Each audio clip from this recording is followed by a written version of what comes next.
両膝を曲げた状態で股関節を外に開く、内ももを使って閉じる、繰り返しましょう。内ももを使っている感覚がない人はスマホを持っていない方の手で内ももを触りながら足を閉じてみましょう。内ももの筋肉に力が入っている感覚があれば OK です。股関節を限界まで外に開いてから内ももを使って閉じるとより効果的です。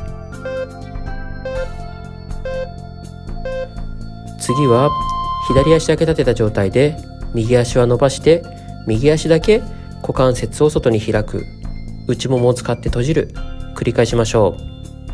足を外に開くときは床につきそうになるまで下げましょう。そこから内ももを使って閉じましょう。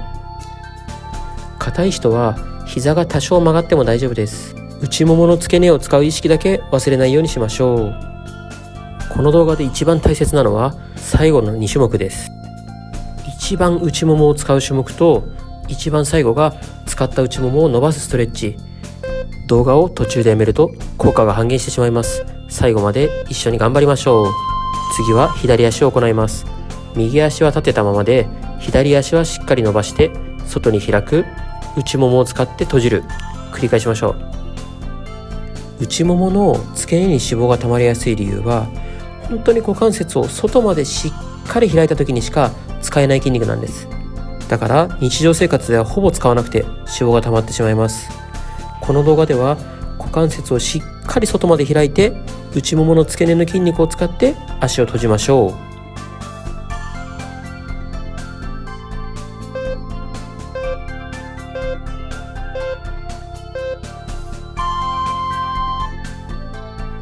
次は股関節を片足ずつ内にねじります。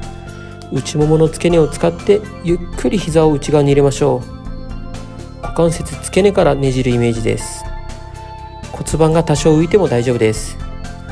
お尻の外側を使って内に倒すこともできるのですが、内ももの付け根を意識して内に倒しましょう。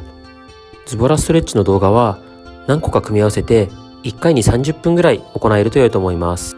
なぜなら体が温まってからの方がストレッチの効果が出やすいです。一つの動画だけだと体が温まったぐらいで終わってしまいます。かかとを体の方に引きましょう。お尻とかかとをくっつけるイメージでそのまま股関節を外に開きます。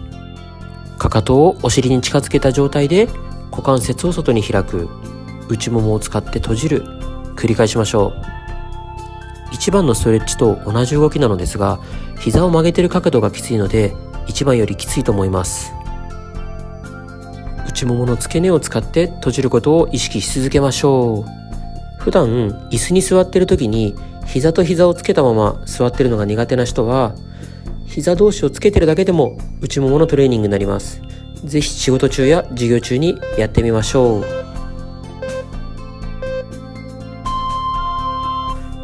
次は右足だけ浮かせて膝を伸ばした状態で大きく内回しにくるくる回しましょう。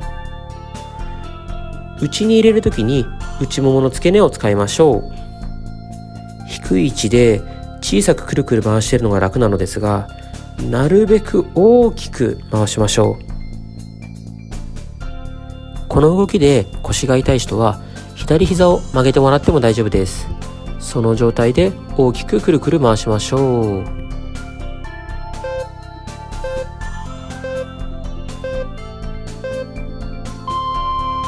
次は左足も同じように行います。左足を浮かせて大きく内回しに動かします。膝はなるべく伸ばしておきましょう。この動画では内ももの付け根を集中してストレッチを行っていますが、この動画だけを習慣化して内ももの付け根の部分痩せを狙うよりかは、股関節全体のストレッチをして足全体を細くする方が効果が早いと思います。腰が痛かったら右膝曲げていただいて大丈夫です。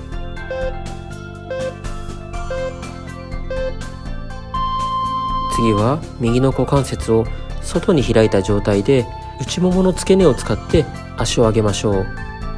つま先は外向けておきましょう。もし内ももの付け根が動いている感覚がない人は股関節が外に開いてない可能性が高いです。股関節付け根から外に開いて、つま先が外向いているのを確認した状態で足を上げましょう。それでも内ももの付け根を使っている感覚がない人は、空いている手で内ももの付け根を触りながら行ってみましょう。触ると動いている感覚を感じることができると思います。